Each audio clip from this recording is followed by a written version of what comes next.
नमन।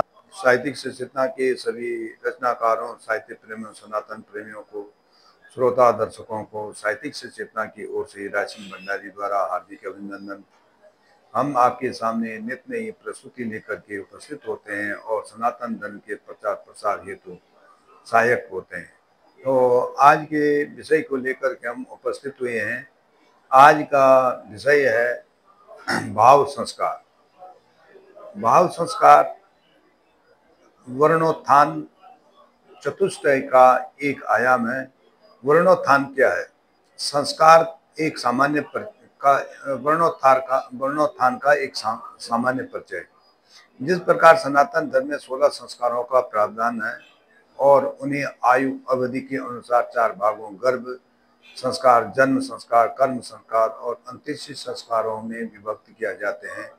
इन्हीं संस्कारों का एक मूल संस्कार है जिसे वर्णोत्थान संस्कार के नाम से जाना जाता है। सनातन धर्म में वैसे तो 5 वर्ण निषाद, शूद्र, वैश्य, क्षत्रिय और ब्राह्मण है, लेकिन निषाद को अगर निषिद्ध करके तो केवल आधुनिक जाति 4 वर्ण मुख्य हैं और उनमें आज की प्रथा के अनुसार नहीं है। आज की प्रथा क्या है कि जाति प्रधान में ही उसको वर्ण विभाजित है, जबकि सनातन धर्म में वैदिक संस्कृति में केवल कर्म के आधार पर ही वर्ण बांटे गए थे।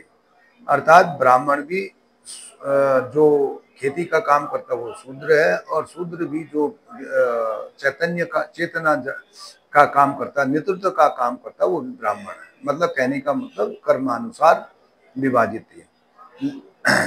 जब मानव जन्म से शूद्र में जन्म लेता, मानव जब जन्म लेता वो शूद्र रहता है, फिर अपने ज्ञान के विकास में, अपने जीवन के विकास में वह अन्य वर्णों में प्रवेश करता रहता है और जिसके कर्म अनुसार ये वर्ण है। कृषि शूद्र का काम होता है, व्यापार वैश्य का काम होता है, रक्षा और सेवा जो है क्षत्रिय करता है और नेतृत्व जो है ब्राह्मण करता है। भाव संस्कार, क्योंकि वर्णों के विभिन्न चरणों में व्यक्ति 4 आयामों में से एक आयाम के साथ रहता है। जैसे शूद्र में वह कृषि करता है, वह शारीरिक बल के उपयोग करता है। वैश्य जब व्यापार करता है तो वह मानसिक का बल का प्रयोग करता है।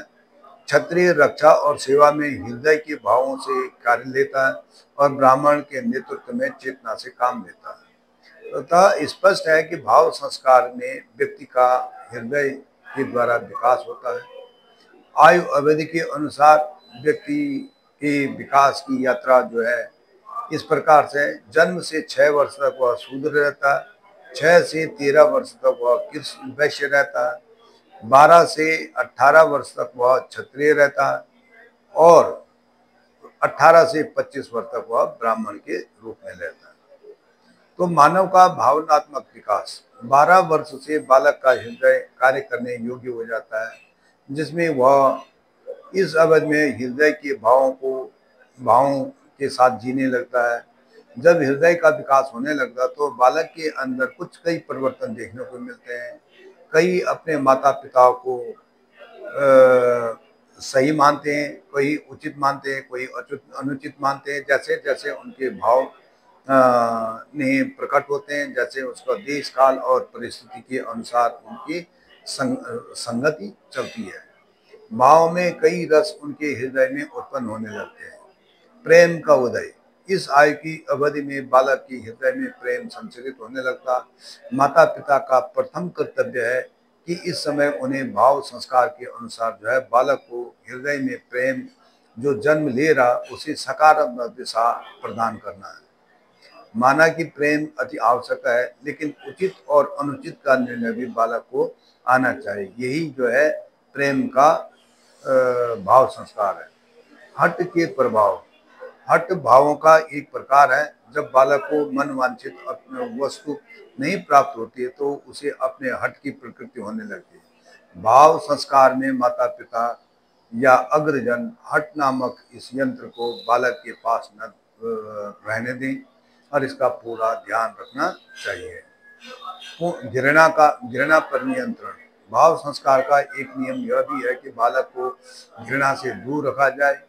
कितनी भी हो स्थिति विकट हो, किसी भी कार्य व्यक्ति से घृणा नहीं करवानी चाहिए। दया परोपकार का पाठ। यदि इस अवस्था में बालक के मानवीय मूल्यों के भावों को सिखा लिया जाए तो उसके सभी संस्कार पूर्ण हो सकते हैं, क्योंकि व्यक्ति को महान ऊंचे संस्कारों ही महान बनाते हैं।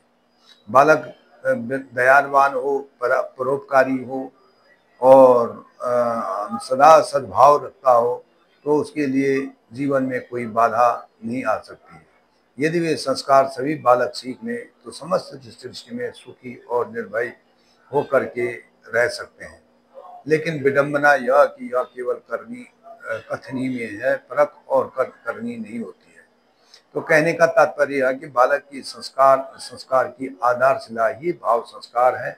यदि सकारात्मक और मानवीय मूल्यों के आधार पर संस्कार दिए जाते हैं तो निश्चित ही बालक एक महान ज्ञानी निपुण बन सकता है। उसके मार्ग में कोई बाधा नहीं हो सकती है। धन्यवाद। राय सिंह भंडारी।